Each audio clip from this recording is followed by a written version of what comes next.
Hey guys, so today I'm going to be talking to you about a public health issue, vaccines.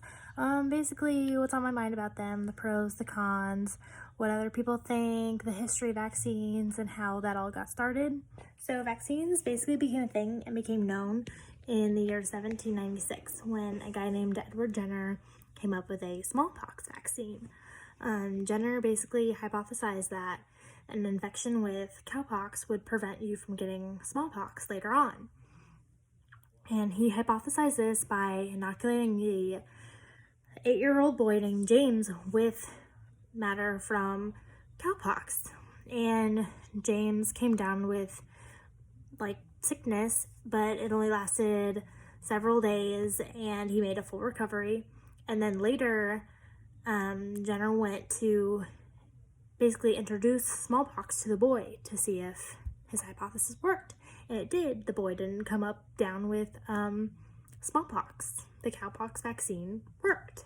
So in the 1940s, that's when they were able to start producing large quantities of vaccines.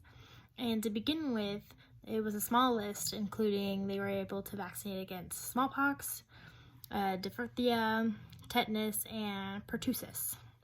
And then later in the 1950s, they got the polio vaccine, which is what everybody was wanting in the 1940s. So in the 1960s, measles, mumps, and rubella was added to the list. And in the 1985 to 1944, Hep B, influenza type B, those were added to the list, and smallpox was taken off because smallpox didn't exist anymore. The vaccine basically said, bye, no more smallpox, which is great. So today in 2019, we have diphtheria, tetanus, pertussis, measles, mumps, rubella, polio, Hep B, varicella, Hep A, influenzas. We have all these different vaccines now that they didn't have before. And with vaccines, you're obviously going to have the pros and the cons. Not everybody is for them, not everybody is against them, but people do feel strongly one way or the other. In 1763, a group of people came together to form the anti-vaccination movement, which is still around today. And these things here, in 1926, health officers came to Georgetown to vaccinate townspeople, and an armed mob came and pushed them away. They're like, no, you can't do that here. They were against vaccines completely. And there was a movement called Green Our Vaccinations movement, which was induced in 1998, which was set to remove thermoset and other toxins from vaccines. I mean, there is a big ethical problem with vaccinations because mandating vaccines from school entry and excluding unvaccinated children from schools in case of outbreaks is I don't find it fair. I'm all for vaccines, but there are many ethical issues that are religious, that are personal, that just basically I'm not going to get vaccinated and there's nothing you can do about it. I mean, the pros to vaccines, vaccines can save lives. Ingredients in vaccines are safe in the amount that they're supposed to be used in. Major medical organizations state that vaccines are safe. Adverse reactions to vaccines are extremely rare. They protect the herd. Save children and parents time and money, protect against future generations, eradicated smallpox, and have nearly eradicated other diseases such as polio. Vaccines are made to prevent diseases that have not disappeared, so vaccinations are still necessary, and they provide economic benefits for society.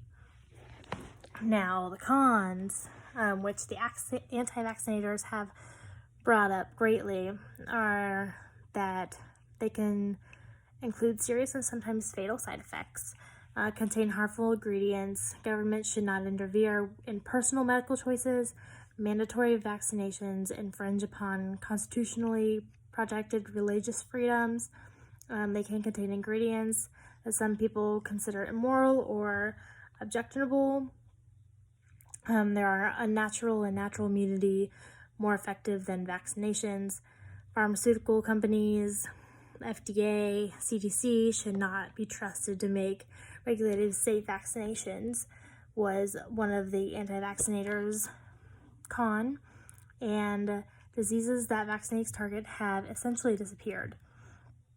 And most diseases vaccinations target are relatively harmless in many cases, making them unnecessary, is basically the con side. There was a celebrity named Jenny McCarthy who basically became the face of the anti-vaccination movement in 2007. She announced her son was diagnosed with autism and blamed vaccinations.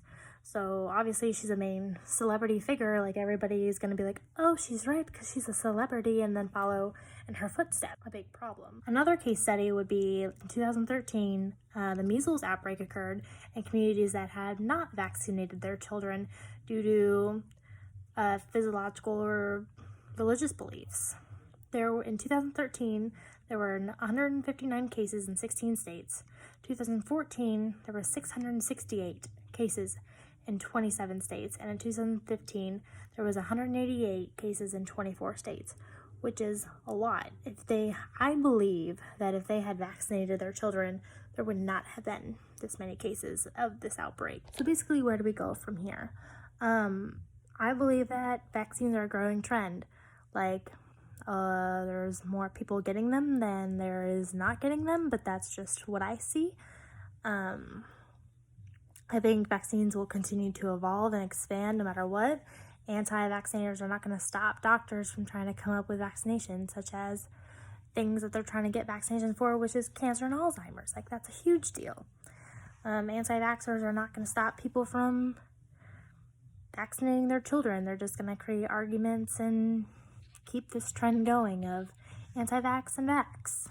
A lot of people do what you're not supposed to do, like in a medical condition, and look up things on the internet of whether or not they're supposed to vaccinate their child or whether or not it's going to help them or not.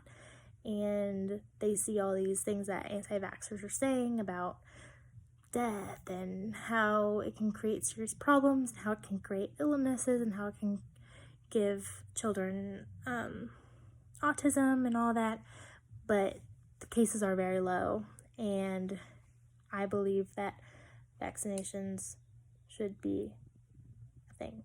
I went out and talked to a couple people on whether they were pro or anti-vaccinators, and I interviewed my dad. I'm not a huge fan of calling people or interviewing them in person, and so I had my significant other call his grandma and his stepmom and asked him if he would ask if they were pro or anti-vaccinators. And here's what I got.